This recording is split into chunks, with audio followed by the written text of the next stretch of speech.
السلام علیکم ورحمۃ اللہ وبرکاتہ۔ ڈیئر ویورز، آپ دیکھ رہے ہیں ایم اے اسلامک سروسز یوٹیوب چینل۔ اپنے چینل پر آپ کو خوش آمدید کہتے ہیں۔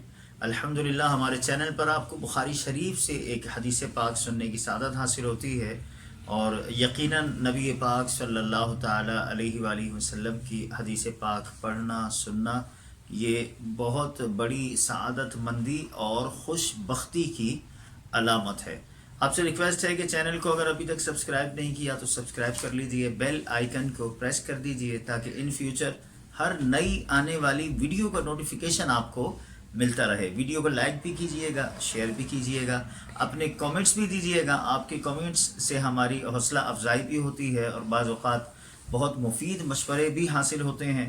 اور سب سے اہم ترین گزارش جو کم و بیش ہر ویڈیو میں ہی میں آپ سے کرتا ہوں کہ ویڈیو پوری دیکھا کریں، اس لیے کہ ہماری ویڈیو میں آپ کو حدیث پاک سننے کی سعادت حاصل ہوتی ہے، اور حدیث پاک جب آپ مکمل سنیں گے تو انشاءاللہ اس کی برکات بھی نصیب ہوں گی۔ آئیے بغیر کسی مزید گفتگو کے حدیث پاک کی طرف بڑھتے ہیں۔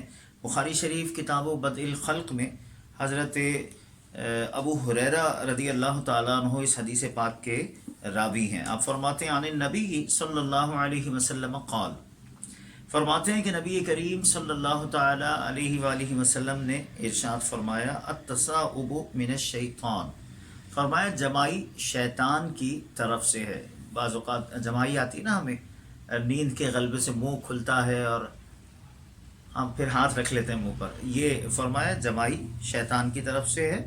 فَإِذَا تَصَاءَبَ أَحَدُكُمْ، پس جب تم میں سے کسی کو جمائی آئے، فَلْيَرُدَّهُ مَا اسْتَطَاعَ، تو جہاں تک ہو سکے اس کو روکے۔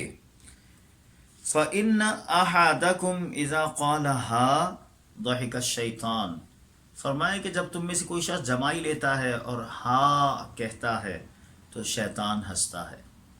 ہمارا عام مشاہدہ بھی ہے کہ جب جمائی آتی ہے تو لوگ مختلف طرح کی آوازیں نکالتے ہیں ہاں کر کے۔ فرمایا یہ جو ہاں کہتا ہے نا جمائی لیتے وقت تو شیطان ہنستا ہے۔ اللہ اکبر۔ علماء کرام فرماتے ہیں کہ جمائی کو شیطان کی طرف اس لیے نسبت دی کہ یہ ناپسندیدہ حرکت ہے، یہ بدن کے ثقل اور سستی اور نیند کے غلبے کی وجہ سے آتی ہے۔ شیطان ہی انسان کو نفس کی خواہشات پوری کرنے پر ابھارتا ہے۔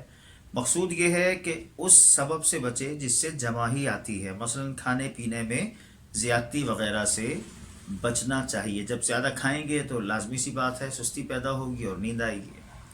اور یہ جو فرمایا کہ جہاں تک ہو سکے اس کو روکے، تو اس کی ایک صورت یہ ہے کہ ہونٹ سختی کے ساتھ بھینچ لے یا اپنے منہ پر ہاتھ رکھ لے۔